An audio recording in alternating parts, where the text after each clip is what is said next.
Ahoj, já vás vítám u dalšího návodu. A tentokrát jsem vám chtěl ukázat takovýto jednoduchý koblový výtah. To, co už tady můžete vidět, je samotný výtah. Tady vidíte,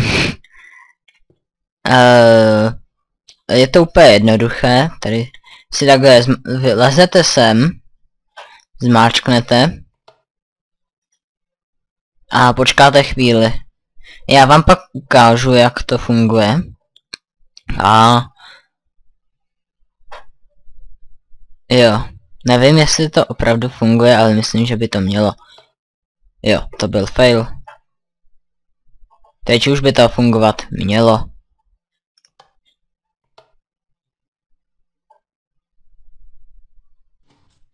Ano, slyšíte, že už to funguje.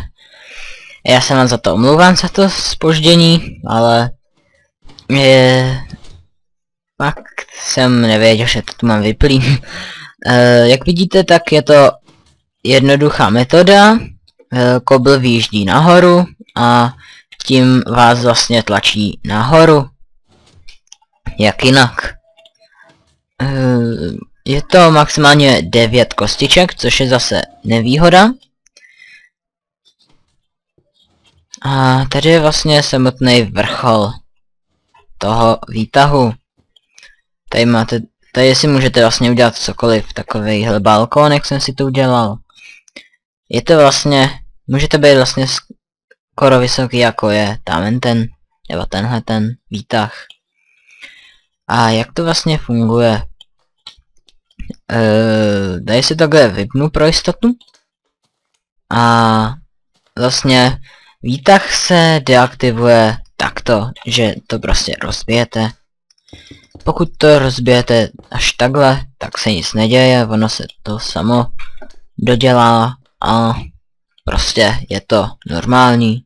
Prostě se to dodělá takhle, no. Už samotný, vypadá to celkem jednoduše, já bych řekl, že to už je celkem jednoduchý. A vlastně funguje to na tom, že se spojí láva a voda a vznikne z toho kobl.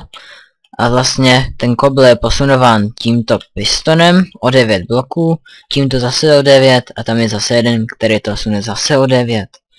Takže tlačítkem vyšlete signál, ten vlastně běží sem, ten signál. Čekejte. Ano, ten signál vlastně běží sem. Ne, ten sem neběží. Akorát nevím, proč to tady jako mám. Jo, vím už. Tohle je vlastně ten signál z tohohle. Vlastně ten signál, který se spojí a běží sem. To je takový časový okruh, časové hodiny, říkejte si tomu, jak chcete. Tahle ta páčka vlastně ovládá, jak můžete vidět, piston je zasunut, protože je tu obraceč signálu. A když to uděláte vlastně takhle, piston je vysunut, jak můžete vidět. Lepší je to nechat si vypnuté. Vlastně vidíte, má to i dvojí ovládání, je to vlastně jednoduché. A jak to vlastně funguje, no. Když ten signál obejde, tak jde sem a tady vysune kobl s nulovým zpožděním, což je, že první vysune a jo, první, pak signál jde sem do tohoto pistonu a piston to vysune se 4 s zpožděním 4. Prostě zpoždění o 4 to má o plný 1. A tady tenhle piston dole, ten má taky zpoždění o 1. O 4, no, pardon. A vlastně Můžu vám to ukázat, jak to funguje v akci. Já vám to zapnu tady. Čekejte, jo, nemám tu menu items, jsem chtěl dát den.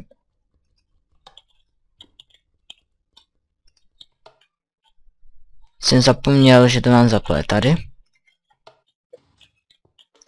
A vlastně, jak to funguje.